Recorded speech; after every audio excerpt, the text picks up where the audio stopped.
Fazil Millar, editorial page editor of the Vancouver Sun. And joining me today is Harvey Enchen, editorial writer and columnist for the Sun. Harvey, I want to talk to you today about the rising Canadian dollar. It hit 92 cents yesterday. And what's driving the rise of the loonie? Well, the main reason the dollar's up is the American dollar is down. So everything's relative. But then there are other factors that are driving the Canadian dollar.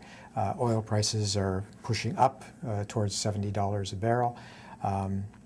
Canada is an oil-producing nation, so that's driving the dollar. And of course, we've got something of a commodities boom going, which is also driving the Canadian dollar. Now, what are the consequences? Who are the winners and losers under this scenario where the dollar is rising, the US dollar as relatively is falling? What's going to happen? Who are the winners?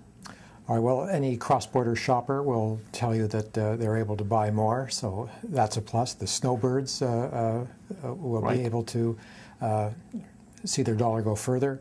And for businesses, input costs that are coming from the U.S. or that are priced in U.S. dollars will... Like machinery and equipment? Like machinery and equipment will cost less. On the other side, we're an exporting nation. You mean the losers? The losers are the exporters. With the high Canadian dollar, we are less competitive, and historically, Canadian companies have enjoyed a weaker dollar, making their products more competitive in foreign markets, and they didn't have to be quite as efficient. Which, you know, in the last months, when you look at the stats in terms of exports are down by 34% or so. Imports were down by 38%. I mean, surely we are seeing some contraction, but the exports picture doesn't look very good.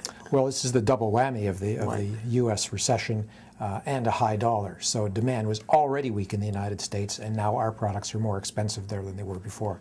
What do you expect to see as far as the dollar goes in the next 6 months to a year?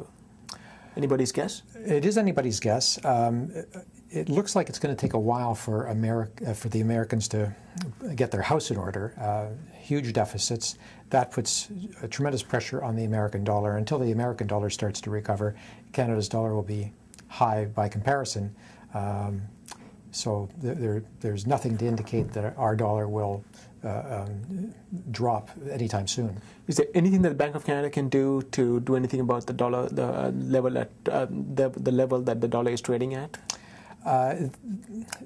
Back in the old days, they may have intervened in currency markets by buying dollars or selling dollars, but they don't really do that much anymore.